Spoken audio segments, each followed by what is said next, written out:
Bench తోటి ఇక్కడ ఉన్న సిద్ధార్థ లూథరా తోటి కాదు మన గొడవ.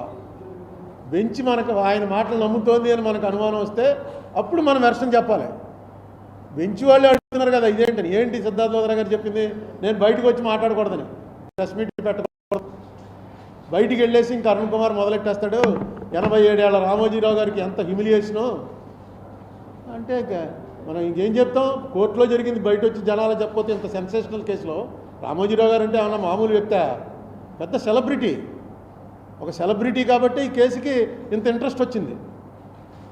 నేను కూడా కోరేది ఏంటి, రామోజీరావు గారు జైలుకి వెళ్ళిపోవాలనో ఏదో కాదు, రామోజీరావు గారు లాంటి వ్యక్తి పట్ల కూడా చట్ట ప్రకారమే వ్యవహరిస్తుంది అనేటప్పుడు చిన్న చిన్న వాళ్ళందరికీ భయం పుడుతుంది.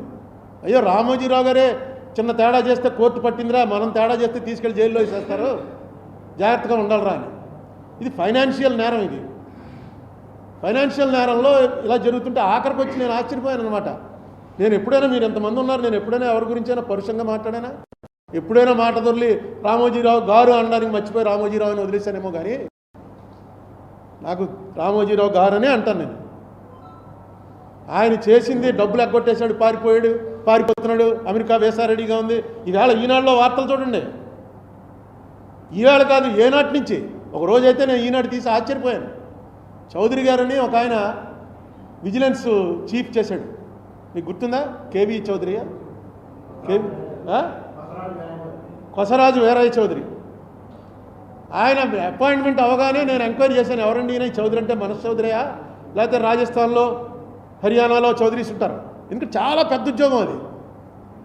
అంత పెద్ద ఉద్యోగంలో మనవాడు, మన ఆంధ్రాకి సంబంధించిన వాడు అపాయింట్ అయ్యాడంటే క్యూరియాసిటీ కొద్దీ ఎంక్వైరీ చేశాను. లేదండి మన చౌదరియే, మన కృష్ణా గుంటూరు జిల్లాలో ఆయనే, చాలా ఎప్పుడు పేరు కూడా వినలేదండి, ఇంత హై పొజిషన్లోకి వచ్చాడు అనుకున్నాను. ఆయన మీద కూడా ఈనాడులో ఒక ఆర్టికల్ వస్తే నేను ఆశ్చర్యపోయి వాళ్ళని అడిగాను, ఏంటండి ఈయన కరెక్టా, ఈయన మీద ఎలా వచ్చింది ఏంటండి అంటే, రామరామ ఆయన మనం అనుకుంటుంటాం మడిగట్టుకున్నాడండి ఆయన మీద మడిగట్టుకోవడం అంటే ఎవరిని దగ్గరికి కూడా రానివాడు అనమాట. అంత ఆనెస్ట్గా ఉన్నాయని అంటే నేను ఆశ్చర్యపోయాను, ఇదేంటరా ఈనాడులో ఆయన మీద కూడా వచ్చేసింది, ఇంత దారుణంగా వచ్చిందని. మీకేదో ఆధారం దొరికిందో, మీకేదో వేయాలనిపించిందో మీరు వేశారు. మిమ్మల్ని మీ వైపు చూడటానికి ఎవరికి దమ్ము ఉండదు. మీరు ఎలా రోజు మీరు రాసే రాతలు ఎలా కావాలంటే అలాంటి రాతలు రాస్తారు. మీరు రాసిన రాతల మీదే ఒకరోజు ఎగ్జిబిషన్ పెడతాను నేను, నా మీద రాసిన రాతల మీదే ఎగ్జిబిషన్ పెడతాను. ఆ కటింగ్లన్నీ నా దగ్గర ఉన్నాయి, పెట్టి మొత్తం మీరు అందరూ వద్దురు కానీ ఇక్కడ ఎగ్జిబిషన్ పెట్టి చూపిస్తాను. అసలు ఎలాగ వార్తని దాన్ని వక్రీకరించి భావ వ్యక్తీకరణని అణగదొక్కేస్తారో ఈనాడువే ఉదాహరణలో నేను కనెక్ట్ అయినవి చూపిస్తాను మీకు. ఈవేళ అక్కడ కోర్టులో నా మీద ఏవేవో తీసి చూపించారు. నేను జస్టిస్ రజనీ గారిని తిట్టంట, కోర్టుల్ని తిట్టంట, ఏవేవో ట్రాన్స్లేషన్ అంటాం, ఇంగ్లీష్లో వాళ్ళు చూపించడం, అది బయటికి చదవకూడదు. ఈయన ఇస్తాడు, ఆయన చదువుతాడు, జడ్జి గారు చదువుకుంటున్నారు. నన్ను అడిగారు మధ్యలో, ఎందుకు ఇలా అన్నావు అన్నారు. ఏమన్నాను, నేను ఎప్పుడు అంటానండి, ఏమన్నా చెప్పండి అంటే, నువ్వు కొంచెం రెస్ట్రైన్ చేసుకోవాలి. అవన్నీ ఆ ట్రాన్స్లేషన్స్ అన్నీ కూడా మిస్చీఫ్ అని చెప్పాను. అది నమ్మారు కోర్టు వారు. మీరు చెప్పండి, ఇప్పుడు బయటికి వెళ్ళి నేను మాట్లాడచ్చా మాట్లాడకూడదా, మాట్లాడద్దంటే మాట్లాడు, నేను చెప్పండి మీరు అన్నాను. అదేం కాదు, నువ్వు మాట్లాడు, కోర్టులో ఏం జరిగిందో చెప్పు. కొంచెం వాళ్ళు బాధపడుతున్నారు కదా అని. నాకు మాత్రం బాధ ఉండదండి. రామోజీరావు గారు నాకేమన్నా నా ఆస్తుల్లోకి ఏమన్నా వచ్చాడా, లేకపోతే నన్ను ఏమన్నా పర్సనల్గా వచ్చి నాకు అటాక్ చేశాడా? నాకెందుకు ఉంటుంది? రామోజీరావు గారు ఏమైతే నాకేముంటుంది? ఒక ఇష్యూ తప్పు జరిగింది అన్నది పట్టుకోవడానికి, లేకపోతే పాలిటిక్స్లో ఉండి ప్రయోజనం ఏంటి? ఇన్నేళ్ళు రాజకీయాల్లో ఉండి పెద్ద ఆయన తప్పు చేస్తే మనం కళ్ళు మూసుకుపోవాలా అనుకుంటే ఇంకేంటి? అందుకే ఇది రైజ్ చేయడం జరిగింది. ఇన్నాళ్ళకి నేను అడిగింది 45S వైలేషన్ గురించి. 45S రామోజీరావు గారు వైలేట్ చేశాడా లేదా, అది తేల్చండి చాలు, దాంతో మిగతా వాళ్ళు కంట్రోల్లో ఉంటారు. కానీ కోర్టు వారు ఇప్పటి వరకు ఇచ్చినటువంటి డబ్బులు ఏదైతే 2600 కోట్లు కూడా పే చేసామని వాళ్ళు చెప్తున్నారో, ఆ 2600 కోట్లు పే చేశారా లేదా కరెక్ట్గా తెలుసుకోవటానికి ఒక జ్యుడిషియల్ ఆఫీసర్, ఒక రిటైర్డ్ హైకోర్టు జడ్జిని ఎవరిని అపాయింట్ చేయండి అని మన తెలంగాణ కోర్టును ఆదేశించారు. ఆదేశించినప్పుడు వాళ్ళు అభ్యంతరం చెప్తూ ఇది అయిపోయిన దాని గురించి మళ్ళీ దీన్ని తెరుస్తారంటే, 45S వరకు ఓకే, ఇప్పటికి వచ్చారు ఈ మాట. నేను మొట్టమొదటి నుంచి చెప్తున్నా, సిద్ధార్థ లూథరాని అనేక సార్లు కోర్టు వరండాలో కలిసినప్పుడు చెప్పాను, నువ్వు ఆ డబ్బులు గొడవ అది వదిలే 45S వరకు మాట్లాడు, నేను ప్లీడ్ చేస్తాను కోర్టుకి. అయ్యా రామోజీరావు గారు పెద్ద ఆయన ఏం జైల్లో పెట్టాలనో ఆయన ఏదో శిక్షించాలనో కోరిక కాదు నాకు. ఒక ప్రెసిడెంట్ కావాలి, ఇలా చేస్తే ఇది తప్పు అని నేనే ప్లీడ్ చేస్తాను అని సిద్ధార్థ లూథ్రాతో అనేక సార్లు చెప్పాను. ఈవేళ ఈయన ఎప్పుడైతే మొత్తం విప్పి అందులో ఉన్న వాటి మీద ఒక జడ్జి గారి చేత ఎంక్వైరీ చేయించండి అని అన్నారో అప్పుడు మళ్ళీ వీళ్ళు దిగొచ్చి అభిషేక్ సింఘ్వి గారు ఏమండి అది పక్కన పెట్టేయండి, ఇవన్నీ కూడా పక్కన పెట్టేసి అది ఓపెన్ పెట్టండి, 45S వరకు ఓపెన్ పెట్టండి అన్నాడు. అంటే ఓకే, అది ఓపెన్ పెడుతున్నాం, రిజర్వ్ బ్యాంక్ని పార్టీ చేస్తారు, ఇది కూడా ఒక ఆఫీస్ అనేసి. ఎందుకంటే 5,000 10,000 ఉన్న వాళ్ళు డిపాజిట్ చేసుకున్న వాళ్ళు ఉంటారు. జడ్జి గారు అన్న మాటలు 5,000 10,000 డిపాజిట్ చేసుకున్న వాళ్ళు కోర్టుకు రాగలరా? 50,000 ఫీజు ఇచ్చి వాళ్ళకు కూడా న్యాయం జరగాలి కదా. మీరు కరెక్ట్గా పే చేసేసాం అంటున్నప్పుడు ఏముంది ఇందులో? చూస్తారు, ఎంక్వైరీ చేస్తారు. ఎవరన్నా పిటిషనర్స్ ఉంటే మా డబ్బు రాలేదండి అంటే కోర్టుకి కాగితం పెట్టుకుంటారు, వాళ్ళ డబ్బు వాళ్ళకి ఇప్పించేస్తారు.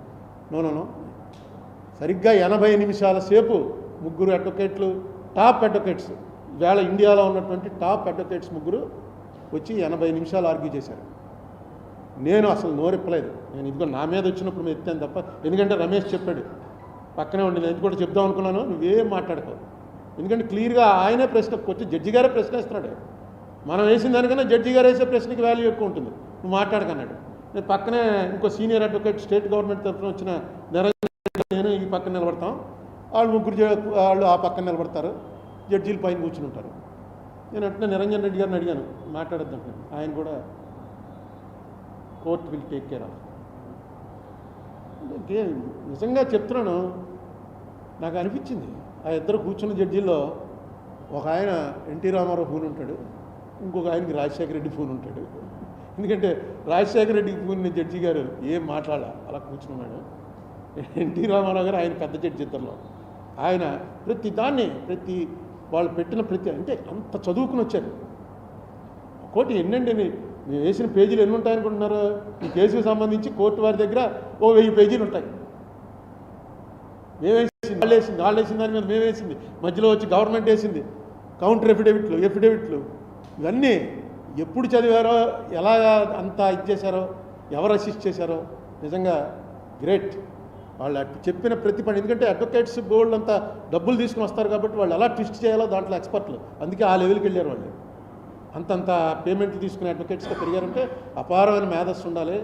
నెక్స్ట్ ఒకసారి చదివితే వాడు మర్చిపోయి ఏకసంతగ్రాహిలు అయి ఉండాలి, విపరీతమైన మెమరీ ఉండాలి. అటువంటి వాళ్ళతోటి జడ్జీలు ఈక్వల్గా వాళ్ళే మాట్లాడారు, వాళ్ళే చేస్తారు. ఈ కేసులో న్యాయం జరిగిందంటే అది నా వల్ల కాదు, state government pleader Niranjan Reddy గారో లేకపోతే గవర్నమెంట్ వారో కాదు, జడ్జీలు వారి నిజంగా వాళ్ళకి హ్యాట్స్ ఆఫ్. ఏం చెప్పారా చివరికంటే, ఇది నేను నిజంగా చెప్తున్నాను కదా, నేను ఊహించలేదు.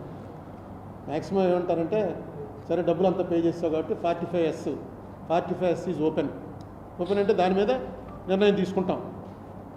ఇప్పుడు డబ్బు ఎలా పే చేస్తారంటాడు, ఏముంది, ఇంకెవరు కంప్లైంట్ లేవు, ఎవరూ మాట్లాడలేదు, 5 ఏళ్ళు అయిపోయింది. అయితే నాకు ఉంది, నేను ఎక్కువ దీన్ని డివియేట్ చేయటం, పర్సనల్గా వెళ్ళటం అనేది ఇష్టం లేక కూరుకున్నాను. కానీ నాకు ముందు నుంచి కూడా ఈ పేమెంట్ల విషయంలో ఒక అనుమానం ఉంది. ఆ అనుమానం ఏంటంటే, మా మదర్ దగ్గర నుంచే కదా ఈ కేసు ప్రారంభం. మా మదర్కి 9.5% ఇంట్రెస్ట్ ఇచ్చారు. అంటే ఆవిడ దగ్గర 84,324 రూపాయలు ఆ పాడుకున్న చీటీలో డబ్బు డిపాజిట్గా మార్చి 84,324 తీసుకుని సంవత్సరం తర్వాత మీకు 92,000